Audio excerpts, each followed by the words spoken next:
G'day guys and gal. Some of my favourite lore to talk about is lore that isn't explicitly written down, the kind of lore you can only really see or talk about if you know enough lore to start seeing a bigger picture. I'm not talking about theory crafting, more so lore that exists but hasn't had a narrator be like, yes, femboys are canon. In this situation, I'm talking about the inner Primarch powers that all Primarchs apparently possess the potential to unlock, but many just didn't. Whether that be due to untimely deaths, becoming a demon, or just vanishing before their chance. There is a lot we don't know about Primarchs, and there is a lot we think we know but it isn't confirmed, which is why Primarchs are so much fun to discuss, and boy oh boy will today's topic be a fun one to dive into, as it also takes us into some murky waters of Primarch lore that I'm only able to understand and articulate because I've literally read so much 40k lore that I can feel my hymen growing back. Before we get started, the key to a good life is taking the easy wins, following the path of least resistance. So I've partnered with Joology today to guide you to one such path. Joology is a skincare brand that knows us blokes have no clue what to slap on our face or when to do it. So it gets us to fill out a quick survey, then sends a custom skincare routine to your door. Skincare isn't just some girl thing. If you aren't doing a skincare routine right now, then you are speed running old age and making yourself considerably less attractive than you could be.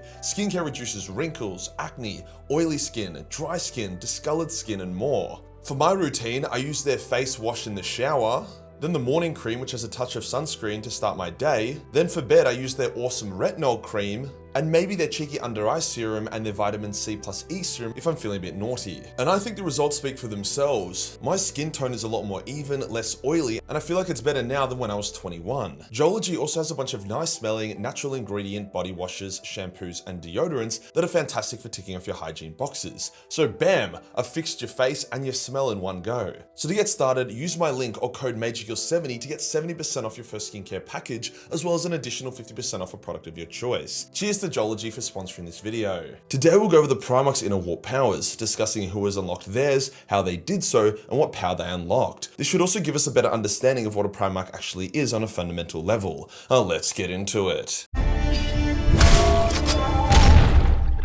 So for some context on what the fuck I'm talking about, to keep it simple, a Primarch is a combination of a significant, unique warp soul combined with an extremely advanced body gene crafted by the Emperor and his perpetual kin. The body gives the warp soul a powerful tether to keep them in real space, whilst the soul gives the Primarch this anti-fate, destiny-bending presence, aka plot armor. The body without the soul is just a big scary space marine, and the soul without the body has no presence in real space. There are many theories that go a lot deeper than what I've just discussed, like how those warp souls are actually warp gods that the Emperor kidnapped or coaxed into the Primarch bodies, but for simplicity's sake, we'll just keep it straightforward. The longer a Primarch is alive for, the more powerful they become. Firstly, from their bodies growing to full maturity, then them mastering their arts of combat and war, but then there is a final stage, the stage where they unlock their full potential and become genuine demigods. Reaching this final stage isn't about time spent alive, it's more so about if the Primarch can find their true self and become completely harmonious within themselves. If they can get past their doubts, insecurities, and indecisions and instead embrace their true purpose,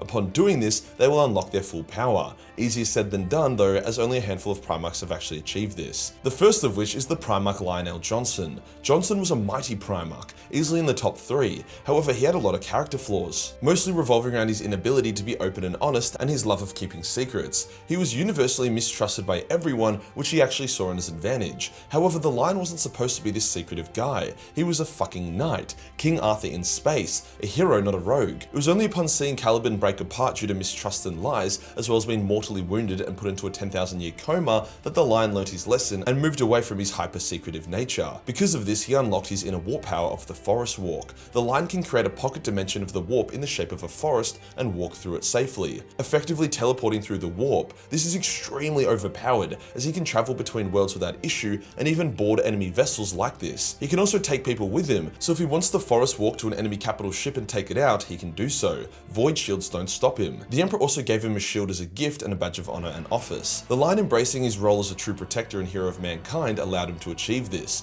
although it does seem like in the Dark Angel Codex, some habits die hard, and he's still doing random sneaky shit here and there. The next Primarch is Fulgrim, who was never able to unlock his inner potential. Firstly, because he was so insecure yet arrogant that he had next to no harmony within himself, and secondly, because he became a demon prince, which replaces their Primarch essence with a shitload of warp power. This is why becoming a demon prince is often considered to be a side grade as opposed to an upgrade. If Fulgrim had learnt humility and truly embraced the concept of secret seeking self-improvement via the unobtainable goal of perfection, then perhaps he could have unlocked his inner power, but unless Clone Grim comes back, we will never know. Perturabo was also plagued by doubt and fear. His resentment towards everyone had taken a huge toll on him, so he definitely wasn't embracing his true self anytime soon. Things got even worse after he was betrayed and almost killed by Fulgrim. Dude even abandoned the Siege of Terra halfway through because he was so sick of everyone's shit. As he left the siege, he did actually think about how he wanted to embrace his role as a living weapon, which perhaps unlocked some inner power which he may have used to humble the Imperial Fist during the Iron Cage events. But soon after this, Perty became a Demon Prince, which puts a hard stop to any more Primarch progression. Jagadai was always pretty awesome and had more harmony within himself than most of his brothers.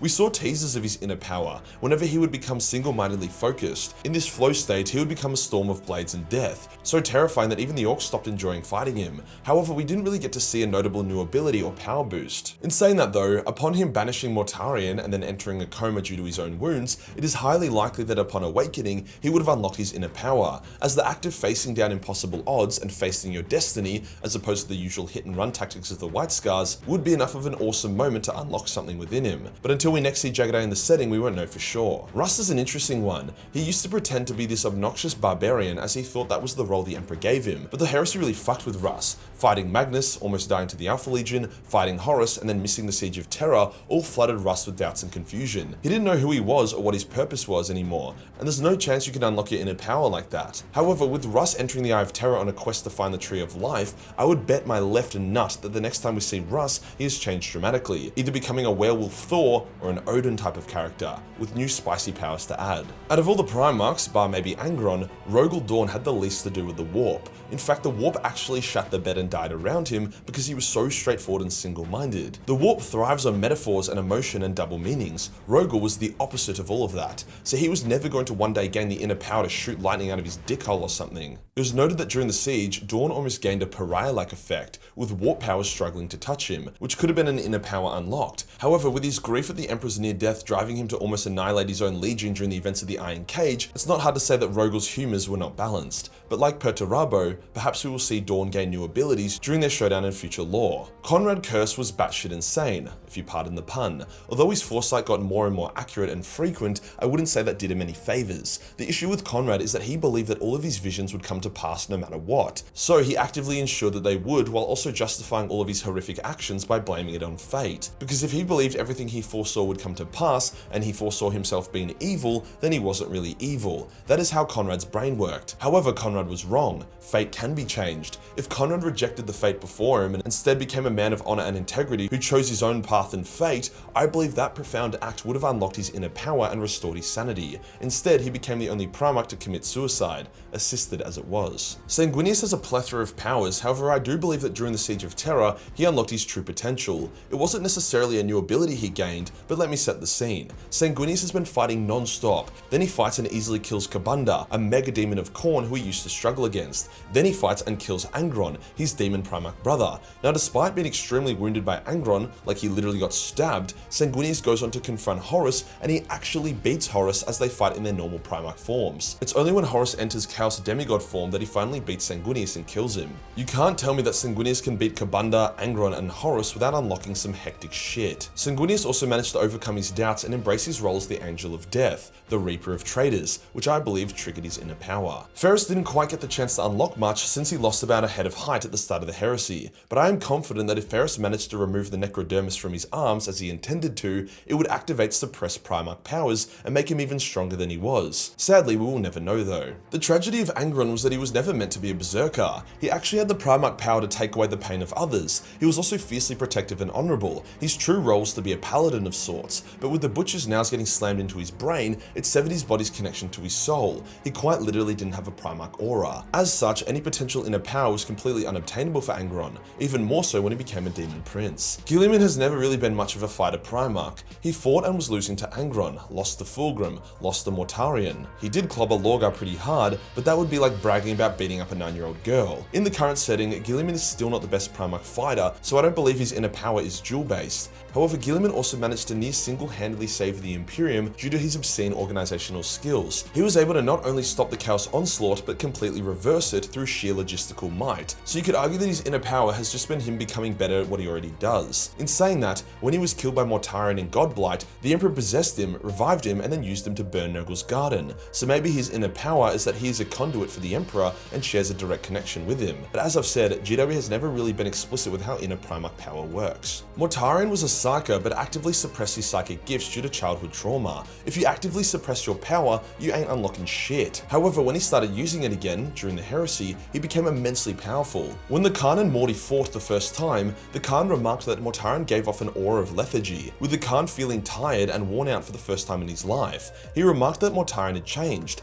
However, before Mortarion could finish unlocking these powers, he became a demon prince, which ended that. Magnus was an extremely powerful psyker, which makes it hard to see where his psyker powers end and his Primarch power begins. However, I believe that his total reliance on his warp powers made it into a crutch that prevented his inner power from shining through. Then he was shattered and then turned into a demon prince, which ended any potential for him to be what he was meant to be. Horus was a wildly impressive Primarch, his ability to inspire and manipulate second to none. However, he was also battling some severe insecurities and self-doubt, suppressing his potential. By the time he erased his doubt, he had pledged his soul to chaos, which did empower him, but via the power of others, not his own inner potential. Funnily enough, Lorgar actually did manage to unlock a fair bit of his inner power. Lorgar was never really sure of himself. He praised the Emperor and was punished for it, so then he praised the Chaos Gods. His faith in chaos was so absolute and singular that all of his doubts evaporated. This led to him gaining significant boosts in his psychic power, so much so that other Primarchs started taking Lorgar seriously. It's unclear how much of this was due to Chaos's influence and how much was his inner power, but I'd say it came from Lorgar. However, Lorgar would end up becoming a demon prince, so we never saw his full potential. Vulkan did actually activate his inner power.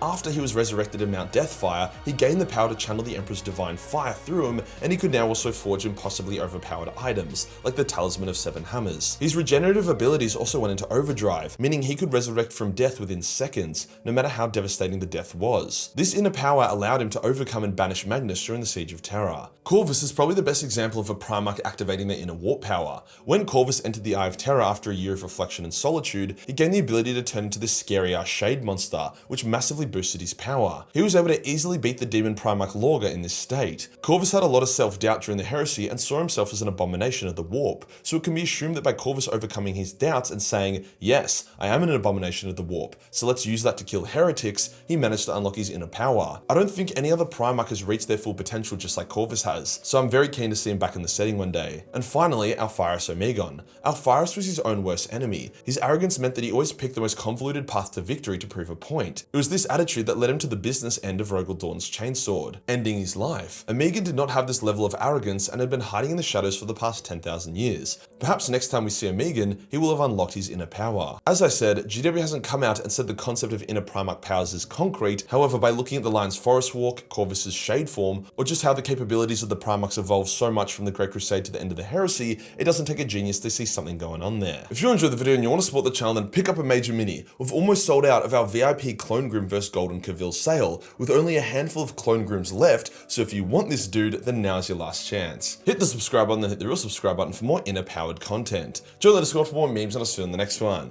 Peace.